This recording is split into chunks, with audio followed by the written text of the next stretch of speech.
My mother convinced my boyfriend to marry my sister. She told him, "She's stronger and better for you." I was heartbroken when I found out and moved away to build my life. Years later, we reunited at a grand party thrown by me, and when they saw my husband, their faces turned pale because my husband was... I'm Sophia Thompson, 32 years old, and I never imagined my life would turn out this way. As a successful software developer, I always dreamed of finding the perfect love story. Instead, I watched my mother convince my boyfriend to marry my sister in the ultimate betrayal. Years later, when they showed up at my reconciliation party, the looks on their faces when they met my husband were absolutely priceless. Sometimes life's biggest heartbreaks lead to the greatest blessings. Before I dive into this wild journey, let me know where you're watching from in the comments. Don't forget to like and subscribe if you want more stories about turning family betrayal into triumph. Growing up in suburban Boston, our family looked picture perfect from the outside. Our colonial-style home with its white picket fence and manicured lawn hid the dysfunction that brewed within. My mother, Diane, ruled our household with an iron fist wrapped in a velvet glove. She was the type of woman who smiled sweetly at neighbors while critiquing everything about them once they left. My father, Gerald, was her opposite, quiet, passive, and perpetually nodding along to keep the peace. Then there was my sister, Amber. 3 years older than me, she was everything my mother wanted in a daughter. Blonde, beautiful, and socially gifted, Amber could charm anyone within minutes of meeting them. She was a cheerleader, homecoming queen, and the girl every boy wanted to date. I, on the other hand, was the family's black sheep. While Amber spent hours perfecting her makeup and social status, I buried myself in books and computer code. My bedroom walls were covered with academic awards rather than boy band posters. By age 14, I taught myself 3 programming languages and built my first rudimentary website. None of this impressed my mother. "Computers are for boys, Sophia," she'd say with a dismissive wave. "You'll never find a husband if you keep hiding behind those screens." Every achievement of mine was met with the same response. "That's nice, dear, but did you hear about Amber's new modeling opportunity?" My sister's temporary jobs and failed ventures were celebrated while my consistent academic excellence was treated as an afterthought. My father would occasionally sneak into my room after these exchanges, awkwardly patting my shoulder. "Your mother means well," he'd say. "She just worries about you." But his eyes told a different story. He knew the favoritism was wrong, but lacked the courage to confront it. The summer before my senior year of high school, I won a national coding competition that came with a college scholarship.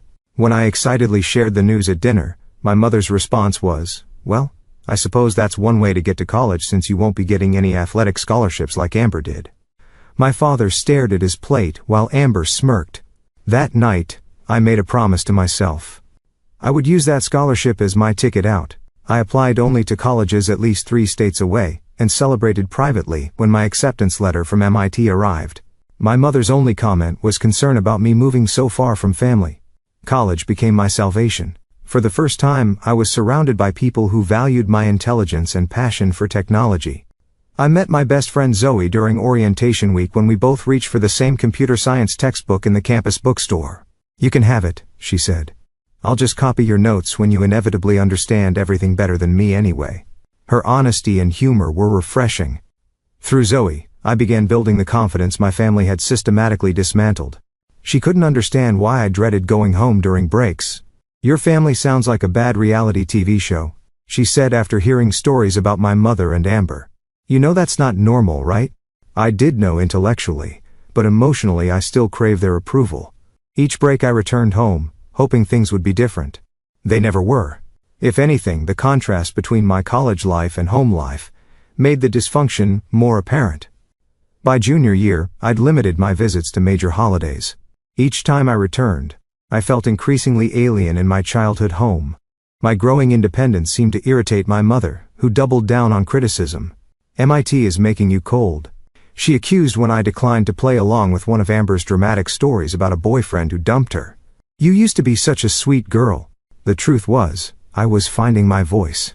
For the first time, I started pushing back against my mother's comments, politely but firmly.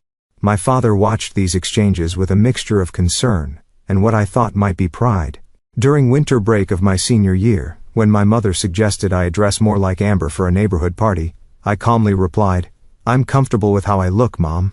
The shocked expression on her face was worth the silent treatment that followed. Little did I know this newfound strength would be tested in ways I couldn't imagine when I brought home the first man I truly loved. I met Jason Carter during a tech conference in my senior year at MIT. He was presenting his startup's new app that helped connect small local businesses with consumers. His presentation was confident, but not arrogant, technical, but accessible. When he fielded questions from the audience, he seemed genuinely interested in feedback rather than defending his ideas. I was impressed. After the presentation, I worked up the courage to approach him with some suggestions about his user interface. Instead of dismissing me, he pulled out his notebook and asked me to explain further. We ended up talking for over an hour, eventually moving to a nearby coffee shop when conference staff needed to close the room. He had warm brown eyes that crinkled at the corners when he smiled, and a habit of running his hand through his dark hair when he was thinking deeply about something. "Your perspective is exactly what this project needs," he said as we finished our third cup of coffee. "Would you be interested in meeting again to discuss this further?" That meeting turned into weekly coffee dates, which evolved into coding sessions at the campus library, which eventually became actual dates. Jason was unlike anyone I'd ever met. He was brilliant, but humble, ambitious, but ethical. He listened when I spoke and valued my opinions. For the first time, I felt truly seen. Our relationship deepened over the next few months. We'd spend hours talking about everything from algorithmic efficiency to our favorite childhood cartoons. He shared his dreams of building technology that would genuinely improve people's lives, not just make money. I found myself opening up about my family dynamics, something I rarely discussed with anyone besides Zoe. "They sound challenging," he said carefully after I described a particularly painful Christmas, where my mother had compared my academic scholarship to Amber's beauty pageant win, declaring only one of those would last beyond youth. "Your intelligence and passion are incredible gifts, Sophia," Jason continued. "Anyone who can't see that isn't seeing you clearly." By spring break we were serious enough that I invited him to come home with me to meet my family. Part of me wanted to show off this amazing man who valued exactly what my family dismissed about me. Another part hoped that seeing me with someone like Jason might finally make my mother recognize my worth. The visit started promisingly. My father seemed genuinely interested in Jason's business, asking thoughtful questions about his startup's growth strategy. My mother was uncharacteristically warm, serving her special Sunday roast usually reserved for Amber's boyfriends. "You've done well for yourself, Jason," my mother said, refilling his wine glass for the third time. "Stanford, Google, and now your own company at such a young age. Very impressive." I should have recognized the gleam in her eye. It wasn't approval of my choice. It was assessment of an asset. Amber arrived halfway through dinner, making what I now realized was a calculated late entrance. She'd been in the area and decided to drop by, though she lived 40 minutes away. She was between boyfriends at the time, and had recently been laid off from her receptionist job at a local real estate office. My sister swept into the dining room in a form-fitting dress, hair and makeup perfect, despite her claims of just being in the neighborhood. She kissed everyone hello, lingering slightly when she reached Jason. I noticed her hand resting on his shoulder as she leaned in. "So, you're the genius programmer Sophia's been hiding from us," she said with a laugh that somehow made it sound like I'd been keeping secrets rather than simply living my life 3 states away. Throughout the remainder of dinner, Amber inserted herself into every conversation, strategically highlighting connections between herself and Jason. They discovered they both enjoyed hiking, though Amber had gone exactly once for a photo shoot. They both loved sushi, though Amber typically complained about raw fish. They both enjoyed indie films, though Amber usually fell asleep during anything without explosions or romance. I watched Jason carefully during these exchanges, relieved to see him responding politely, but returning his attention to me or my father after each of Amber's interruptions. When she asked about his business model, claiming a secret interest in tech entrepreneurship that was news to everyone at the table, he gave brief answers before turning to me. "Sophia's actually been helping me refine the algorithm," he said, squeezing my hand under the table. "She spotted inefficiencies I'd missed entirely." My mother cleared her throat. "Well, isn't that nice? Amber has quite a head for business too, you know. She nearly majored in marketing before deciding on communications. I changed because marketing seemed too limiting," Amber added quickly. "I wanted something broader." What she didn't mention was that she'd failed the introductory marketing course twice before switching majors. Despite these undercurrents, the weekend visit ended on a positive note. Jason and I drove back to Cambridge, and he seemed genuinely impressed with my family. "Your mother really went all out with that dinner," he said. "And your sister is certainly energetic." I laughed nervously. That's one way to put it. Your dad seems great too, though quieter than I expected based on your stories. He's different when my mother's around, I explained. More subdued. Jason nodded thoughtfully, but didn't comment further. Over the next few weeks, our relationship deepened further. Late one night, as we lay looking at the stars from the roof of his apartment building, Jason broached our future for the first time. Have you thought about what happens after graduation? He asked, his fingers intertwined with mine. Job hunting, I guess, I replied. I've had a few interviews lined up. What if? He hesitated. What if he came to work with me instead? We could expand the business together. Your skills complement mine perfectly. My heart raced. Are you serious? Completely. And maybe, he squeezed my hand. Maybe we could look for an apartment together too. If you wanted, for the first time, I allowed myself to envision a future where I was truly happy. A life built with someone who valued me for exactly who I was. I turned to kiss him, overwhelmed with emotion. I'll take that as a yes, he whispered against my lips. Little did I know that while I was dreaming of our future together, forces were already in motion to ensure it would never happen. My final semester at MIT should have been exciting. I had excellent job prospects, a capstone project that was garnering attention from industry professionals, and a relationship that gave me the emotional support I'd always craved. Instead, it became the period when everything fell apart. The changes were subtle at first. Jason began taking longer to respond to texts. Our daily phone calls became every other day, then twice a week. He canceled our standing Friday night date 3 weeks in a row, citing meetings with potential investors that mysteriously always seemed to run late. I'm sorry, babe, he'd say, sounding genuinely regretful. This round of funding is crucial. Once it's secured, things will calm down. I believed him because I had no reason not to. His startup was at a critical growth stage, and I understood the demands of the tech world. I was busy too, spending long hours in the lab perfecting my capstone project. Still, something felt off. One evening while scrolling through Instagram, I noticed a post from a restaurant in my hometown. The image showed their famous chocolate lava cake, and the caption mentioned a special visitor from the tech world. In the background of the photo, blurred but recognizable, was Jason's profile. My stomach dropped. He told me he was in New York that weekend meeting investors. What was he doing in my hometown 3 hours in the opposite direction? When I confronted him during our next call, his explanation came too quickly. It was a last-minute change of plans. A potential investor lives near your parents and suggested meeting there. I was going to tell you, but I knew you were stressed about your project deadline. Did you see my family while you were there? I asked. A pause. Too long. I ran into your mom at the grocery store. Pure coincidence. She insisted I come over for coffee since I was in town. Something in his voice sounded off, but I couldn't identify what. I told myself I was being paranoid, that the distance and stress were making me insecure. I threw myself deeper into my project, ignoring the growing unease. 3 weeks later, during spring break, I decided to surprise Jason by driving to his apartment instead of going home. I hadn't told my family I was coming either. The thought of another tense dinner with Amber's increasingly obvious flirtation toward Jason was more than I could handle that week. When I arrived at Jason's building, his car wasn't in its usual spot. On a hunch, I drove to his office. His car wasn't there either, but his business partner Ryan was just leaving. Jason. Ryan looked confused when I asked. He took a few days off. Said he was visiting family. Jason's family lived in California. Mine lived in Massachusetts. We were in Cambridge. I drove home in a daze, not entirely sure what I was thinking or planning. 6 hours later, I pulled into my parents' driveway at 11 p.m. My father's car was there. So was my mother's. And parked behind them was Jason's distinctive blue Subaru, with a small dent in the passenger door from when we'd gone hiking, and a rock had hit it during a minor landslide. The house was dark except for the living room. I used my key to enter quietly, hearing low voices from that direction. I moved toward the sound, my heart pounding so loudly I was sure they would hear it. I stopped at the living room entrance, partially hidden by the hallway wall. Jason sat on our couch, my sister beside him, closer than friends would sit. My mother was in her favorite armchair across from them, leaning forward animatedly as she spoke. "You two make so much sense together," she was saying.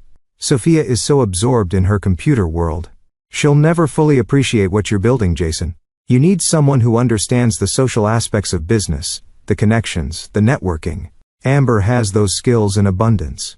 "Sophia's been really distant lately," Jason replied. though he shifted uncomfortably. Always working on her project.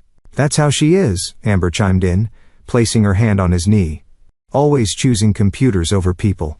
Remember when she skipped my college graduation to attend that tech conference? I hadn't. I'd skipped it because Amber specifically told me not to come after I'd refused to write her final term paper for her. I just don't know anymore, Jason continued. Things were so clear a few months ago, but now. You need to think about your future, my mother pressed. Amber can be the perfect partner for a man with your ambitions. The supportive wife who makes the right connections, hosts the right dinner parties. Can you honestly see Sophia doing that? She'd probably wear jeans to a business function and talk about coding all night. I must have made a sound because suddenly all three heads turned in my direction. The look on Jason's face, shock mingled with guilt, told me everything I needed to know. Sophia, my mother recovered first. What a surprise. We thought you were staying at school this week. I ignored her, focusing on Jason. How long has this been going on? He stood up, moving away from Amber. It's not what it looks like. Really. Because it looks like you've been coming to my family home behind my back. It looks like you're sitting here with my mother and sister discussing our relationship and your doubts about me. What part am I misinterpreting? Sweetheart, my mother interjected. We're just having a conversation. Jason has been kind enough to visit your father and me occasionally. Is that so wrong? And me ending up here during those visits is pure coincidence. Amber added with a smirk that disappeared when my mother shot her a warning look. When did these visits start? I asked Jason directly. He couldn't meet my eyes. A couple months ago, your mom called me. Said your dad was having health issues and wanted some company while your mom ran errands. It seemed harmless. My father had no health issues. And he was currently upstairs, oblivious or deliberately absent from the scene. And then, Jason ran a hand through his hair, that familiar gesture now painful to watch. Then it became regular. Your mom would call, say they missed having young people around. I'd stop by when I was in the area. When you told me you were somewhere else. He didn't deny it. Sophia, my mother stood, approaching me like I was a wounded animal that might lash out. You're overreacting. Jason has been confused about your relationship. That's natural when young people are planning their futures. I simply pointed out that perhaps you two want different things, and suggested my sister as a convenient replacement. I finished for her. Don't be crude. My mother snapped, her gentle facade cracking. I merely observed that Amber might be more aligned with the type of life Jason is building. You've made it abundantly clear that your computers come first. What successful man wants to be second place in his wife's life? The word wife hung in the air. Jason and I had discussed moving in together, but marriage had been only an implied someday. I turned to Jason. Do you agree with her assessment? That I'm too focused on my career to be a good partner to you? He hesitated. And in that hesitation I had my answer. Sophia, he finally said, you have to admit things have changed. You're always working on your project for graduation. I interrupted. It's temporary. And you've been equally busy with your startup. I never once doubted your commitment because of it. It's not just that, he continued weakly. Your family has helped me see that maybe we want different futures. My family, I repeated flatly. You mean my mother and the sister who's apparently been pursuing you behind my back? No one's been pursuing anyone, Amber protested, though her hand still rested possessively on the couch where Jason had been sitting. I laughed, a hollow sound that startled even me. Mom, why? Why would you do this? For a moment, my mother's mask slipped completely, revealing the calculating woman beneath. Let's be practical, Sophia. Amber needs a successful husband more than you do. You'll always be able to support yourself with your computer job. Amber needs security, social standing. The brutal honesty stunned me into silence. Besides, she continued, apparently believing this logic would convince me you were never going to be the right wife for someone like Jason. He needs someone who understands the social requirements of being married to a successful man. Someone who can entertain, who knows the right people. Someone who puts family first. I think what your mother means, Jason interjected, apparently finding his voice, is that we might want different things in life. No, I think my mother was perfectly clear, I replied, surprising myself with how steady my voice remained. She decided my sister deserves you more than I do. So she orchestrated this whole scenario. And you went along with it. I turned to leave, then paused. Where's Dad in all this? My mother's expression tightened. Your father doesn't involve himself in these matters, which meant he knew and did nothing. Again, I looked at Jason one last time. We're done. Don't call me, don't text me, don't try to explain. Whatever we had is over. As I walked out, I heard my mother saying, "She'll calm down eventually." Sophia has always been dramatic about these things. I got in my car and drove until I couldn't see through my tears anymore, pulling over at a highway rest stop. I called the only person I could trust. "Zoe, I need help. Everything's fallen apart." The next few weeks passed in a blur. I couldn't eat, couldn't sleep, and definitely couldn't focus on completing my final semester. After spending 4 years working toward my degree, I made the painful decision to withdraw with just 2 months remaining. My academic advisor was shocked. "This isn't like you, Sophia," she said during our meeting. "Whatever is happening, we can work around it. Extensions, incomplete grades that you can finish during the summer." But the thought of remaining in Cambridge, where every coffee shop and library corner held memories of Jason, was unbearable. More importantly, I couldn't bear the thought of graduation with no one in the audience truly cheering for me. The facade had been completely shattered. Zoe offered me her couch until I figured out my next steps. Her tiny apartment became my refuge as I cycled through grief, rage, and paralyzing self-doubt. Some days I couldn't get out of bed, replaying my mother's words in my head. "Amber needs a successful husband more than you do." Had my entire family relationship been a competition I wasn't even aware I was participating in? "Your mother is genuinely the most toxic person I've ever heard of," Zoe declared one evening as we split a pint of ice cream.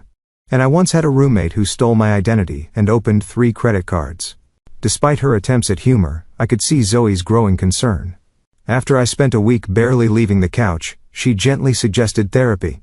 "Just a few sessions," she urged. My cousin went after her divorce and said it changed her life. Mostly to appease her, I agreed. The therapist, Dr. Linden, was a woman in her 50s with kind eyes and a direct manner that cut through my foggy mental state. "What your family did was a profound betrayal," she told me in our first session. "Your feelings are completely valid, but you have choices now about what role they play in your future." Over the next few months, those weekly sessions became anchors. Dr. Linden helped me see patterns in my family dynamics that went far beyond this final betrayal. More importantly, she helped me understand that I didn't have to continue participating in them. "Your mother's behavior suggests deeply rooted insecurities that she's projecting onto both you and your sister," Dr. Linden explained. "But her issues don't have to become your issues." By August, I had made a decision. I applied to complete my degree at the University of Washington in Seattle, as far from both Boston and California as I could reasonably get. With my MIT transcript and glowing recommendations from professors, I was accepted with a scholarship that would cover my final semester. Saying goodbye to Zoe was difficult. She had been my rock during the darkest period of my life. "You better video call me every week," she said fiercely as we hugged at the airport. "And I'm coming to your graduation with an embarrassingly large sign and air horns." Seattle felt like breathing fresh air after being underwater. The city's blend of technology and natural beauty suited me perfectly. I found a tiny studio apartment near campus and decorated it with absolutely nothing that reminded me of my past life. No family photos, no mementos from MIT, no traces of Jason. My phone remained largely silent. Jason had tried calling and texting for the first few weeks after our confrontation, his messages evolving from defensive, "You didn't give me a chance to explain," to apologetic, "I made a terrible mistake," to pathetically nostalgic, "Remember when we watched the meteor shower on my roof?" I never responded, eventually blocking his number. My parents' communications followed a predictable pattern. My mother acted as if nothing had happened, sending chatty texts about neighborhood gossip and Amber's latest adventures. My father sent occasional brief messages, usually devoid of any real content. "Hope you're doing well." Neither acknowledged the betrayal directly. I responded minimally to my father, and not at all to my mother. Through social media, which I rarely checked anymore, I learned that Jason and Amber were officially dating. 2 months later, they were engaged. The announcement featured a photo of them with my beaming mother between them. My father stood slightly apart, his smile not reaching his eyes. I deactivated all my accounts that day. With my social media gone, and my old connections fading, I poured everything into rebuilding my life. I completed my degree with honors, attended by Zoe and her family, but no one from my own. After graduation, I accepted an entry-level position at a mid-sized tech company in downtown Seattle. The salary was modest, But the role offered valuable experience and, most importantly, a foot in the door of the Seattle tech scene. Slowly, I built a new friend circle. There was Kim from the rock climbing gym who dragged me out for weekend hikes, insisting physical activity was essential for mental health. Aaron and David, a couple from my apartment building, adopted me into their friend group after discovering my pitiful empty refrigerator when they brought over misdelivered mail. And there was Lena from work, whose quiet competence and dry humor made our long coding sessions enjoyable rather than nearly tolerable. These new friends knew nothing of my family drama. To them, I was simply Sophia from the East Coast who didn't talk much about home. They accepted this without question, filling our time together with present joys rather than past sorrows. 1 year after moving to Seattle, I received a text from my father that finally acknowledged reality. Amber and Jason's wedding this weekend. Your mother asks if you've changed your mind about attending. I hadn't been invited. I hadn't expected to be. I responded simply, no. My father's reply came hours later. I understand. I'm sorry, Sophia. It was the closest thing to an apology I'd received from any of them, and, while insufficient, it opened a thin channel of communication between us. We began exchanging occasional texts, nothing deep, usually just brief life updates. He never mentioned my mother or Amber, and I never asked. Through this minimal connection, I learned that Jason's startup had failed 6 months after their wedding. He was now working for a competitor of the company. He'd found it. A significant step down from CEO. Amber was between jobs again. They had moved into my parents' guest house temporarily, while Jason regrouped. This information should have brought satisfaction, perhaps even joy. Instead, I felt a strange emptiness. Their struggles didn't undo my pain or restore what I'd lost. Success, I realized, would be the best revenge. Not because it would hurt them, but because it would fulfill me. Around this time, I was assigned to a new project at work developing software for healthcare systems. The project lead was Raj Patel, a brilliant developer with 15 years of experience who had recently transferred from our San Francisco office. Under his mentorship, my skills expanded exponentially. You have remarkable talent, he told me during a code review, but you're playing it safe. Don't be afraid to propose solutions that break conventional approaches. His encouragement pushed me to develop innovative algorithms that significantly improved our system's efficiency. When the project was completed ahead of schedule and under budget, Raj made sure the entire department knew my contributions had been key to its success. That project led to my first promotion, then to larger responsibilities and leadership roles. By my 3rd year in Seattle, I had established a reputation as someone who solved problems others couldn't. My career was flourishing in ways I couldn't have imagined during those dark days on Zoe's couch. Yet, despite professional success and a supportive friend circle, I kept potential romantic partners at arm's length. The betrayal had left scars that made trusting difficult. Several promising relationships ended when I couldn't bring myself to be fully vulnerable. The wall I'd built for protection had become a prison of sorts. Dr. Linden, with whom I still had occasional video sessions, gently pointed this out. Walls keep out pain, she said, but they also keep out joy. At some point, you'll need to decide if the protection is worth the isolation. I wasn't sure it wasn't, but life has a way of making decisions for us when we hesitate too long to make them ourselves. The Nexus project was my company's most ambitious undertaking to date, a comprehensive system designed to integrate patient data across healthcare providers while maintaining strict privacy protocols. The complexity required assembling an elite team drawn from multiple departments. As one of the lead developers, I attended the kickoff meeting with both excitement and trepidation. Our department had opened the session. Before we begin, I'd like to introduce Michael Zhang, who's joining us from our Toronto office. Michael will be the technical architect for Nexus, bringing his expertise in secure systems design and implementation. Michael entered the conference room, and my first impression was of quiet competence. Around my age, maybe a year or two older, with thoughtful eyes behind simple glasses and a presence that commanded attention without demanding it. When he spoke, explaining his vision for the project architecture, his passion for the work was evident in every carefully chosen word. During the breakout sessions that followed, Michael and I were assigned to map the dataflow framework. As we worked, I found myself repeatedly impressed by his approach to problem-solving, methodical yet creative, with an eye for elegant solutions. That's an interesting way to handle the authentication sequence, I commented as he sketched a diagram. I wouldn't have considered decoupling those components. He smiled slightly. Sometimes the best solutions come from questioning assumptions about what belongs together.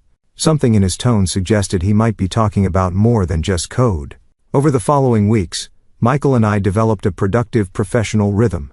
We challenged each other's ideas respectfully, building on our different strengths to create something better than either of us could have designed alone. I found myself looking forward to our working sessions, extending them with questions that could have waited until the next day. One evening, as we were the last two people in the office, Michael leaned back in his chair and asked, "Want to continue this discussion over dinner? There's a great Vietnamese place around the corner." The invitation was casual, clearly professional, yet I hesitated. This boundary between work colleague and potential friend was one I rarely crossed. Noticing my hesitation, he added, "No pressure. I just thought food might help us solve this permissions hierarchy issue." I surprised myself by agreeing. That dinner became the first of many. Our conversations expanded beyond work to books, hiking trails, the challenges of urban gardening, his passion, and rock climbing mine. Michael spoke of his family, Chinese immigrants who had settled in Vancouver, his father's small accounting practice, his mother's community college teaching career, his younger sister's medical studies. His stories were filled with warmth and respect, so different from the dynamics I'd grown up with. I shared carefully edited versions of my own background, mentioning MIT, but not my incomplete final semester, describing Boston but not my family. Michael never pushed for details I wasn't offering, yet his attentive listening created a space where I gradually wanted to share more. 3 months into the project, Michael suggested a Saturday hike to celebrate completing a particularly challenging module. The trail he chose offered spectacular views of Mount Rainier, and as we reached the summit viewpoint, something shifted in our interaction. Away from keyboards and conference rooms, surrounded by towering trees and mountain vistas, we were simply two people enjoying each other's company. During our descent, Michael mentioned a documentary film festival happening the following weekend. "Would you be interested in going?" Not as colleagues, he clarified, but as a date. The word date triggered an immediate internal panic. I'd successfully avoided anything beyond casual coffee meet-up since moving to Seattle. The prospect of opening myself to potential hurt again was terrifying. "I need to think about it," I replied honestly. Michael nodded. "Take all the time you need. The offer stands." That evening I called Zoe for the first time in weeks. "He asked you out, and you said you'd think about it," she exclaimed. "Sophia, this is progress. 6 months ago you would have invented an imaginary pet emergency to avoid answering." "But what if it goes wrong?" I asked. "What if he's not who he seems to be?" "What if he is exactly who he seems to be?" she countered. "Look, I get it. Jason and your family did a number on you. But from everything you've told me, Michael seems genuinely decent. And you clearly like him enough to be scared of liking him." She was right. After wrestling with my fears for another day, I texted Michael to accept his invitation. Our first official date revealed another layer of Michael that deepened my attraction. His intelligence I already knew, but outside of work, his playful sense of humor emerged. He asked thoughtful questions and remembered small details from our previous conversations. Most importantly, he seemed completely comfortable with himself, lacking the insecurity that often drives people to impress others. As weeks became months, our relationship deepened. Michael's patience allowed me to set the pace, never rushing intimacy or declarations of feeling. When I finally told him I was falling in love with him 8 months after our first date, his response was both joyful and reassuring. "I've been in love with you since our third project meeting," he admitted, "when you demolished my security protocol design and then immediately built it back up better than before. I knew then you were someone special. Still, I kept my deepest wounds hidden." Michael knew I was estranged from my family, but not why. That changed after a year together, when he invited me to Vancouver to meet his parents during Lunar New Year celebrations. The Zhang family welcomed me with genuine warmth. Watching their interactions, the teasing affection, the arguments that resolved with laughter, the unquestioned support brought both joy and an ache of comparison I couldn't suppress. After we returned to Seattle, Michael found me crying in our hotel room. "What's wrong?" he asked, immediately concerned. "Did my family overwhelm you? My mother can be intense, I know." "No, your family is wonderful." I managed through tears.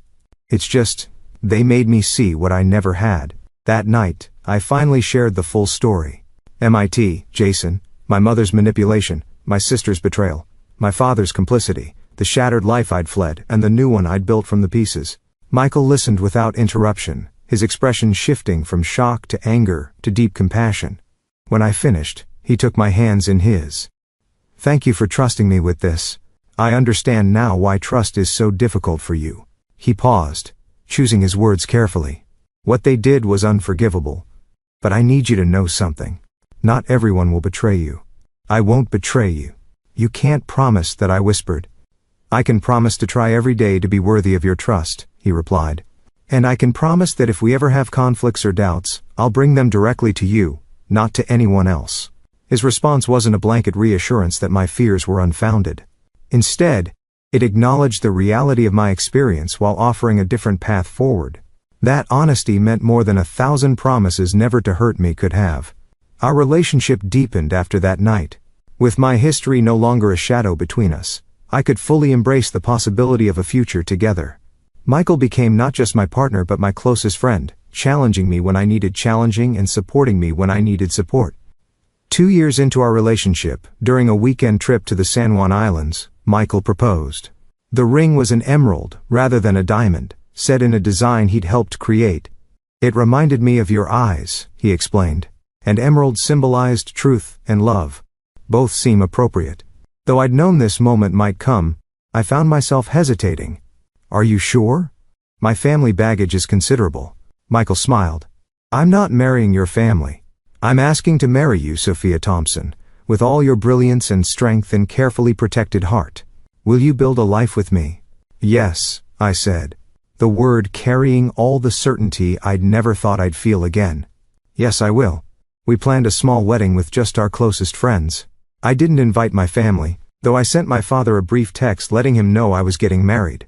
His response was typical, congratulations. I hope you'll be very happy. No mention of attending, no questions about Michael. I hadn't expected otherwise. Our wedding day was perfect in its simplicity. Zoe served as my maid of honor, flying in from Boston with her new fiancé. Michael's sister, Jennifer, was a bridesmaid, and his college roommate Lucas stood as best man. We exchanged vows in a garden overlooking Puget Sound, surrounded by 40 people who truly cared about us. Today, I choose you, Michael said in his vows, and I'll choose you again tomorrow and every day after that. My own vows acknowledged the journey. You taught me that trust isn't naive. It's the bravest choice we can make. I trust you with my heart, my future, and all the dreams we'll build together. After the wedding, life expanded in unexpected ways. Michael and I combined our technical expertise to launch a healthcare data security startup. The timing was perfect. Increased regulations around patient data privacy created an immediate market for our solutions. Within 18 months, we'd grown from just the two of us working evenings and weekends to a company of 20 employees with significant venture funding. Success brought visibility I hadn't anticipated. Our company was featured in tech publications and local business journals. I gave interviews about data security and presented at conferences. Though I used my married name professionally, Sophia Zhang, it was only a matter of time before my past and present collided. That collision came in the form of a LinkedIn message from Jason. Congratulations on your success. You always were the brilliant one. We'd love to catch up sometime. I showed the message to Michael, who raised an eyebrow. What do you want to do? Nothing, I replied. He's not part of my life anymore. I deleted the message without responding, but it triggered thoughts about my family that I'd managed to suppress for years. Through occasional texts with my father, I knew that Jason and Amber's marriage was struggling.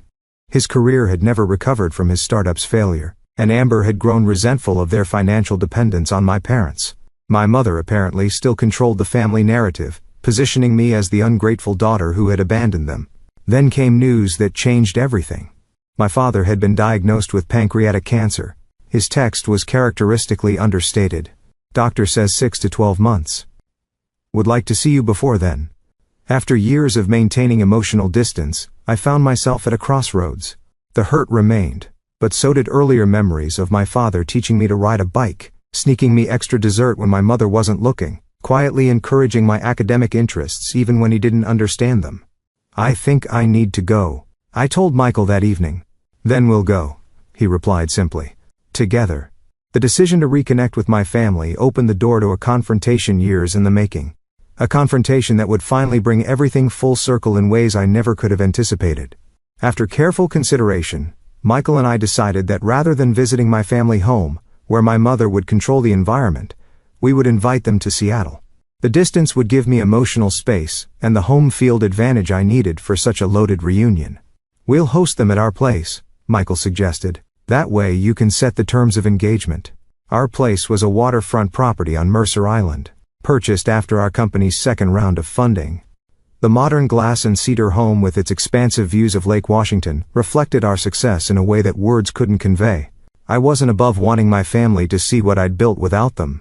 I called my father directly to extend the invitation. His voice, thinner than I remembered, brightened when I suggested the visit. "We could come next month," he said. "Your mother and I." "And would it be all right if Amber and Jason came too? They're living with us now, and your mother doesn't want to leave Amber alone while we're gone." The request sent ice through my veins. Seeing my parents after 6 years would be challenging enough. Facing Jason and Amber seemed impossible. But I recognized the manipulation. My mother was ensuring I couldn't have time alone with my father. "Everyone is welcome," I said, surprising myself with how steady my voice remained. "We have plenty of room." Michael squeezed my hand in support as I ended the call. "Are you sure about this? Including Jason and Amber?" "No," I admitted. "But I need to do this completely. No more shadows hanging over us." The month before their visit passed quickly. Between preparing our home and managing our growing company, I had little time to dwell on anxiety. Michael arranged for a private chef to handle the first night's dinner, understanding that cooking for the people who had hurt me so deeply would be an unfair burden. The day of their arrival, I stood in our living room, looking out over the water, trying to center myself. Michael came up behind me, wrapping his arms around my waist. "Remember," he said softly, "you're not that vulnerable girl anymore. You're Sophia Jean, co-founder and CTO of Jean Secure, with 14 patents and a wait list of clients. More importantly, you're a woman who rebuilt her life from scratch. Nothing they say or do can take that away." The doorbell rang precisely at 4 o'clock. My mother had always valued punctuality. I took a deep breath and opened the door. My father stood closest, dramatically thinner than I remembered, his skin bearing the yellowish tint characteristic of his disease. Despite his obvious illness, his eyes lit up at the sight of me. "Sophia," he said, his voice catching. Without thinking, I stepped forward to embrace him, his body feeling fragile beneath my arms. My mother stood just behind him, barely aged from my memory. Her critical eyes took me in, then shifted to assess our home visible through the open door. "You look well," she said, her tone suggesting surprise at this fact. "Thank you for having us." Amber and Jason hung back awkwardly. My sister had gained weight, her once model-esque figure now softer, her carefully maintained blonde hair showing dark roots. Beside her, Jason looked almost exactly as I remembered, though a new tension lined his face and his once confident posture had diminished. "Please come in," I said, stepping back to allow them entry. "Michael is looking forward to meeting you all." As they entered our home, I watched their expressions. My mother's practiced neutrality couldn't fully mask her shock at the obvious luxury. Amber's eyes widened, darting from the vaulted ceilings to the designer furniture to the floor-to-ceiling windows showcasing the lake view. Jason seemed to physically shrink as he took in the success I'd achieved without him. Michael appeared from his office, the consummate host. Tall, distinguished in casual linen pants and a light blue button-down that complemented his warm complexion, he radiated confidence without arrogance. "Welcome to Seattle," he greeted them, shaking hands with my father, then my mother. When he reached Jason, there was a brief charged moment as the two men assessed each other. Michael's smile never wavered, but I saw Jason recognize something in my husband's eyes, knowledge of exactly who Jason was and what he had done. "We've prepared the guest rooms upstairs," Michael continued smoothly. "Why don't you all get settled before dinner? Sophia can show you the way." As I led my family upstairs, my mother fell into step beside me. "This is quite a home," she remarked. "Your husband must be very successful." "We both are, Mother," I replied evenly. "I co-founded our company with Michael. We're equal partners in every sense." She absorbed this information with a tight smile. "How progressive." I showed them to their rooms, my parents in the main guest suite, Amber and Jason in the smaller room across the hall. As they unpacked, I retreated downstairs to find Michael opening wine in the kitchen. "They're exactly as you described," he said quietly. "Your mother started assessing the property value within 30 seconds of arrival." I laughed despite my tension. "Just wait until dinner. She'll be counting the silver." The private chef Michael had arranged prepared an exquisite meal. As we gathered around our dining table, the conversation remained superficial. Seattle weather, their flight, my father's treatment options. Michael expertly filled awkward silences with questions about Boston and observations about the differences between Canadian and American healthcare systems. It was during dessert that my mother finally broached the subject of our company. "So," she said, setting down her fork with precision, "Sophia mentioned you run a business together. What exactly do you do?" Michael glanced at me, silently offering the chance to answer. I took it. "We founded John Secure 4 years ago," I explained. "We specialize in healthcare data security systems. Our software protects patient information while allowing authorized access across different healthcare providers." "John Secure," my mother repeated. "You took Michael's name for the company?" "It tested better with focus groups," I replied smoothly, though the real reason was simpler. I'd wanted nothing of my past associated with my future. "They're being modest," my father interjected. "I looked up their company before we came. They were featured in Forbes last year. Healthcare Security Revolution, the article called it." My mother's eyebrows rose fractionally. "How impressive." Jason cleared his throat. "What's your market valuation now?" "Last funding round," Michael answered casually. "Our last valuation was just over $300 million. We're not looking for additional investment currently. We're cash flow positive and growing sustainably." The figure hung in the air. $300 million. Jason's failed startup had peaked at a $4 million valuation before collapsing. $300 million, Amber repeated, looking at Jason with an expression I couldn't quite read. "That's wow." "Enough about business," my mother interjected briskly. "Sophia, will you and Michael be starting a family soon?" "You're not getting any younger." "Mom," Amber protested weakly. "It's a reasonable question," my mother defended. "They have this enormous house. Seems a shame not to fill it with children." "We're focused on our company right now," Michael answered diplomatically. "But we haven't ruled out children in the future." My mother turned to me. "You always said you wanted children, Sophia. Remember those dolls you used to line up in your room? You had names for all of them." I had no such memory. Amber had been the one obsessed with dolls. This subtle rewriting of history was so typical of my mother that I almost laughed. "If Sophia and I decide to have children," Michael said, his voice gentle but firm, "it will be on our timeline, not anyone else's." My mother's smile tightened, and used to being challenged so politely yet definitively. As the evening progressed, the dynamics became increasingly clear. My mother attempted to reassert control through passive-aggressive comments and selective memories. My father observed quietly, occasionally catching my eye with what seemed like apology. Amber fluctuated between feigned interest in our lives and thinly veiled envy. And Jason grew progressively more uncomfortable, drinking too much wine and barely contributing to the conversation. By the time we moved to the living room for after-dinner drinks, the facade of pleasant family reunion had worn dangerously thin. "How are things in Boston?" I asked, deliberately vague. A weighted silence followed. My father stared into his whiskey. My mother smoothed an invisible wrinkle from her skirt. "We're between opportunities at the moment," Amber finally answered. "Jason's exploring several promising positions." "I see," I replied. "And you're living with Mom and Dad while you explore?" "Temporarily," Jason said quickly. "My non-compete clause from Growth Tech just expired, so I can finally look at other startups in the same space." "It's been 3 years," Amber added, a edge to her voice. "A very long, temporary arrangement." "We're happy to help family through difficult transitions," my mother said pointedly. "That's what families do. They support each other through challenges." The implication hung heavily in the air. That I had abandoned my family responsibilities by cutting contact. Michael, sensing the rising tension, stood. "Would anyone like to see the garden? We've just installed a Japanese-inspired meditation area overlooking the water." My father rose eagerly. "I'd enjoy that." As the others followed Michael outside, I remained behind to refresh drinks. Jason lingered, awkwardly handling his empty glass. "Your husband seems like a good man," he said finally. "He is," I replied simply. "You've done incredibly well for yourself, Sophia. I always knew you would." I looked at him directly for the first time that evening. "Did you?" "Because I recall you agreeing that I was too focused on my career to be a good partner, that I'd never understand the social aspects of business."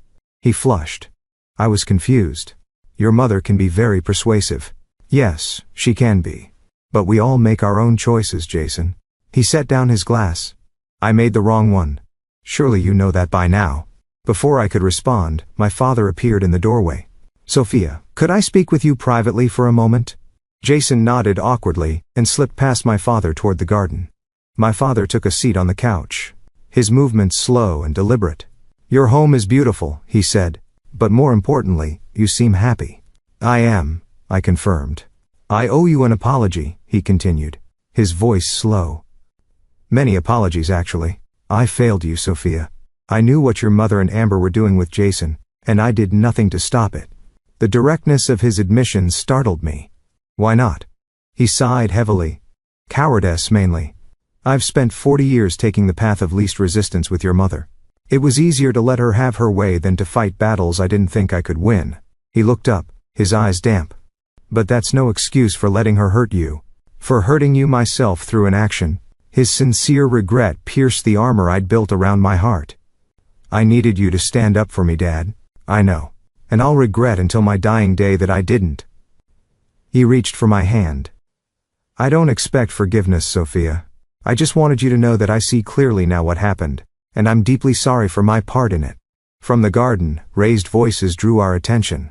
Through the windows I could see my mother and Amber in what appeared to be a heated discussion, with Michael standing calmly between them. "We should join them," my father suggested. "Your mother becomes unpredictable when challenged." In the garden, the scene became clear as we approached. My mother was berating Michael about something while Amber stood nearby, arms crossed defensively. "Absolutely inappropriate to suggest such a thing," my mother was saying. "Our financial arrangements are private family matters." Michael noticed our approach and turned.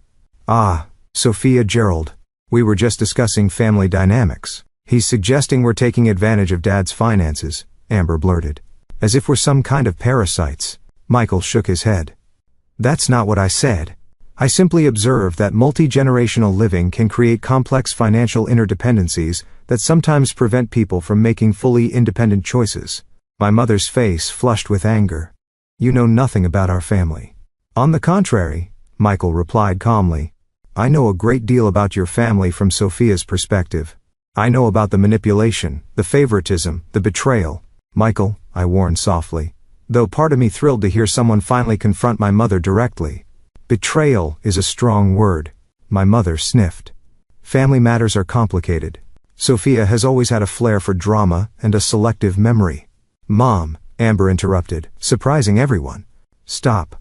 Just stop." My mother turned to her in shock. "Excuse me." "He's right," Amber continued, her voice shaking. "We both know what you did with Jason. What we did, it was wrong." Jason, who had been silent throughout the exchange, finally spoke. "Your mother told me Sophia was seeing someone else at MIT. That she was using me as a backup plan while pursuing a professor she was interested in." I gasped. "That's completely untrue. I know that now," he said quietly. "But at the time, it made sense of why you were so busy, why you seemed distant. Your mother showed me text from your phone that seemed to confirm it." "I never texted anything like that," I said, my mind racing. "She must have used my phone," Amber finished. "She had me text things from your old number that she'd kept in her contacts. Made it look like they were coming from you." My mother's face hardened. "This is absurd. I was simply helping two people who were clearly better suited find their way to each other. By lying," my father asked, his voice stronger than I'd heard it all weekend. "By manipulating a young man's feelings and betraying our daughter." "I did what was necessary," my mother insisted. "Amber needed stability that Sophia didn't. Sophia was always going to be fine on her own. So you decided to sacrifice my happiness for Amber's?" I asked, the hurt still fresh despite the years. "I made a practical decision," my mother replied, unapologetically. Amber's looks were her only real asset. She needed to capitalize on them before they faded. "You had your education, your career potential." "Mom," Amber exclaimed, clearly wounded. "Is that really how you see me? As nothing but a pretty face with an expiration date?" My mother waved dismissively. "Don't be so sensitive. I'm simply being practical. I did what any mother would do, ensured both my daughters' futures as best I could." "No," my father countered, surprising us all with his firmness.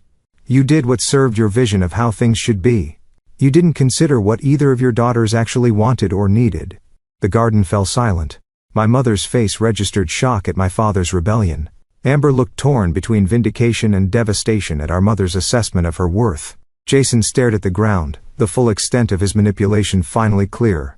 Michael moved to stand beside me, his hand finding mine in silent support. "I think I said finally that we've all had enough truth for one evening." Let's continue this conversation tomorrow after everyone's had some rest. As we headed inside, Jason caught my arm gently. Sophia, I need you to know how sorry I am. I should have trusted what we had. I should have talked to you directly. I looked at the man I had once loved so deeply. Now a diminished figure trapped in a marriage built on lies. Yes, you should have. Later that night, as Michael and I prepared for bed, he asked, "Are you okay?" That was intense. I considered the question carefully. I think I am. For years I've carried this wound, never fully understanding how deep the deception went. Now I know, and strangely that helps. Your sister surprised me, he observed. I didn't expect her to break ranks with your mother. Me neither, I admitted. Maybe there's hope for her yet. Michael pulled me close. What happens now? With your family? I rested my head against his chest, listening to the steady beat of his heart. I don't know exactly. But for the first time, I think there might be a path forward, at least with my father, and maybe eventually with Amber, my mother. That's more complicated. Whatever you decide, Michael said, kissing my forehead, I'm with you. Every step of the way. As I drifted towards sleep, I realized that the confrontation had shifted something fundamental within me. The people who had once held such power over my happiness now seemed smaller, less significant. They hadn't determined my fate after all. I had. The morning after our confrontation brought a strange calm to the house. My father joined me for early coffee on the deck, watching the sunrise paint the lake in gold and pink. We sat in comfortable silence for a while before he spoke. I had a long talk with your mother last night, he said, his thin hands cradling his mug. One of many we should have had years ago. I told her things need to change if she wants any relationship with you going forward. And how did that go? I asked, already knowing the answer. He smiled ruefully. About as well as you'd expect. She's not used to ultimatums, especially for me. What about you, Dad? What do you want? He looked out over the water, considering. I want whatever time I have left, to be honest. No more pretending, no more enabling behavior that hurts the people I love. He turned to me. And I want to know my daughter again if she's willing. Over the next 3 days, our family dynamics shifted in ways I never anticipated. My father and I spent hours talking, filling in the gaps of our lost years. I showed him our company offices, introduced him to colleagues, shared the work that filled me with purpose. He listened with genuine interest, asking insightful questions that reminded me of the thoughtful man who had encouraged my early curiosity about computers. I'm proud of you, Sophia, he told me as we walked along the waterfront. Not because of your success, though that's remarkable. I'm proud of the woman you've become, strong, compassionate, resilient. You created this life despite us, not because of us. His cancer made our reconciliation bittersweet, a relationship rebuilt with an expiration date looming. Yet there was grace in having this time, in clearing away the debris of the past before saying goodbye. With Amber, healing came more tentatively. The morning after the confrontation, she asked if I would walk with her around the neighborhood. I don't even know where to start, she said, as we strolled past waterfront mansions. Sorry seems inadequate. Why did you do it? I asked. The question had haunted me for years. She was quiet for a long moment. At first it was just flattering to have someone like Jason interested in me. Mom kept saying what a good match we'd be. How much more I deserved someone successful than you did. She glanced at me. I know how awful that sounds now. And later, when you knew how much it hurt me, by then I was trapped in Mom's narrative. If what we'd done wasn't justified, then I was just terrible. It was easier to believe you'd be fine, that you didn't need Jason like I did. She stopped walking. The truth is, I was weak. I let Mom make my decisions because taking responsibility for my own life was scary. Her honesty surprised me. When did that change? Watching a yesterday successful, confident, genuinely happy with Michael. It made me see what taking control of your own life actually looks like. She sighed. I'm 35. Living in our parents' guest house in a failing marriage with no career or purpose. Mom still buys my clothes and tells me how to wear my hair. I felt an unexpected pang of empathy. While my mother had betrayed me, she had infantilized Amber, keeping her dependent and diminished. It's not too late to change that, I said carefully. How? The desperation in her voice was palpable. I considered my response. Start with something small but meaningful. Get a job, any job that's yours alone. Open a bank account and only your name. Build from there. Over the following days, we had several similar conversations. I didn't offer forgiveness. That would take time. But I did offer perspective and practical advice. To my surprise, Amber listened. My relationship with my mother remained the most complicated. After the confrontation, she retreated into cool politeness, maintaining the fiction that she had acted in everyone's best interests. On their final evening with us, however, as Michael and my father discussed baseball in the living room and Amber helped our housekeeper with dishes, my mother found me alone on the deck. "You've done well for yourself," she said, an admission that clearly cost her. "Better than I expected." "Thank you," I replied, not taking the bait of her qualified praise. "I still believe I did what was necessary at the time," she continued. "But I recognized that my methods were, perhaps, overly controlling. Coming from my mother, this was the closest thing to an apology I was likely to receive. "I won't pretend what you did didn't hurt me deeply," I said. "But I've built a good life. A life that makes me happy." She nodded, looking out at the water rather than at me. "Your father wants us to seek counseling. Family therapy, he calls it." I couldn't hide my surprise. "And you agreed?" "It's important to him." She smoothed her slacks, a nervous gesture I remembered from childhood. Would you consider joining us occasionally?" "Not regularly, of course. I know you're busy." The request, halting and uncomfortable, revealed vulnerability I'd never seen in her before. "I'll think about it," I promised, not ready to commit but unwilling to refuse outright. She accepted this with a nod, and we stood in silence watching the sunset. Two women with a broken past and an uncertain future, but perhaps a sliver of possibility between us. The most surprising conversation came from Jason, who asked to speak with me privately before their departure. Michael raised an eyebrow when I mentioned the request. "Are you comfortable with that?" he asked. "Yes," I assured him. "There's nothing he could say that would affect us." Jason and I sat in the garden, the space between us filled with history and regret. "I wanted to thank you," he began, which was not what I expected. "For what?" "For not hating me," he said simply. "You would be justified." I considered this. Hate requires energy. I'd rather direct elsewhere. Besides, I've come to understand how thoroughly you were manipulated. "That doesn't excuse my choices," he said, showing more self-awareness than I remembered. "I betrayed your trust. I let myself be convinced that what we had wasn't real or valuable." He hesitated. "Seeing you with Michael, the way he looks at you, the respect between you, it's made me realize what I gave up." I tensed, worried this was heading toward an inappropriate confession. He noticed and quickly added, "I'm not saying this to disrupt your life or suggest anything inappropriate. I want you to know that I recognize what I lost, the person I hurt. My biggest regret isn't the failed startup or the career setbacks. It's that I let someone else define what should have mattered most to me." His sincerity seemed genuine, his regret palpable. "What will you do now?" I asked. He sighed. "Start over, I think. Amber and I have been pretending for years. Neither of us is happy." "I'm sorry to hear that," I said, and mended. "Despite everything, I didn't wish them misery." "Don't be. It's time for both of us to face reality and make better choices." He stood to leave, then paused. "You deserved better, Sophia. I'm glad you found it." After they left, our house felt simultaneously emptier and lighter. The confrontation had been painful but necessary, clearing away festering wounds and replacing them with clear-eyed understanding. I couldn't change the past, but I could choose how it affected my future. In the months that followed, we established new patterns of connection. My father and I spoke weekly by phone and video chat as his condition deteriorated.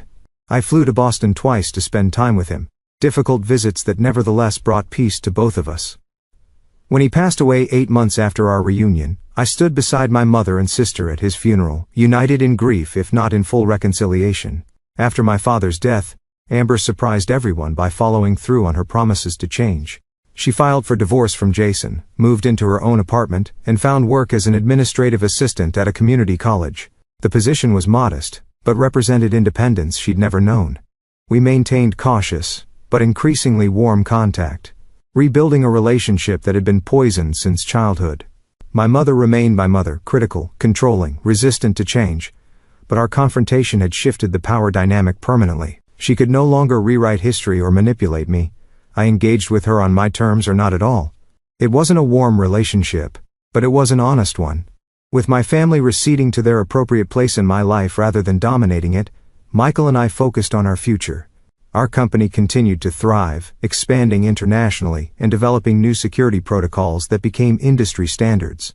2 years after the family confrontation, we welcomed our daughter, Lily, followed 18 months later by our son James. Becoming parents ourselves cast my family history into sharper relief. As I held my children, I made silent promises never to play favorites, to see and celebrate them for exactly who they were, to let them chart their own courses with support rather than control. Watching Michael with our children, patient, attentive, delighting in their uniqueness, I often reflected on how completely my life had transformed from what it might have been. Had my mother not orchestrated that betrayal, had Jason and I married as once planned, would I have found this level of fulfillment? The painful truth was that their betrayal, while devastating, had ultimately freed me to build something far better than I might have otherwise. This wasn't about forgiving the unforgivable or finding silver linings in trauma. It was about recognizing that our worst moments don't define us unless we let them.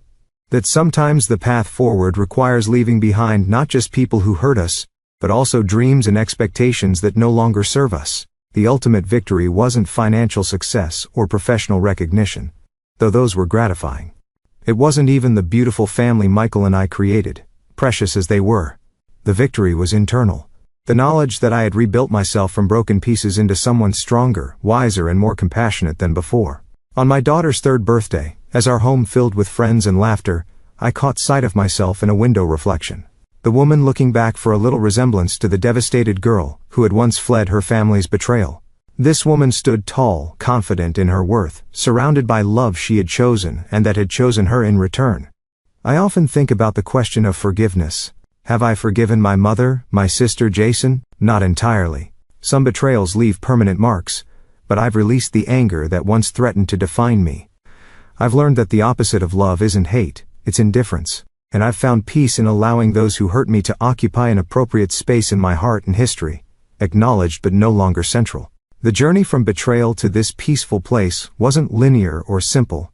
It required confronting painful truths, setting boundaries, and most importantly, believing I deserved better. Perhaps that's the most valuable lesson of all, that our capacity for happiness expands when we truly believe we're worthy of it.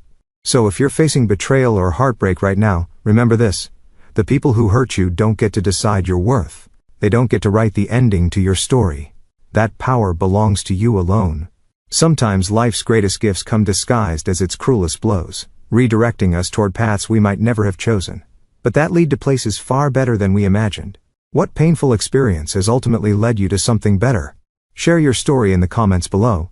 Don't forget to like and subscribe if this resonated with you, and hit that notification bell to catch my next video. Remember, every ending is just the beginning of something new. Thank you for listening to my story. Take care, good luck.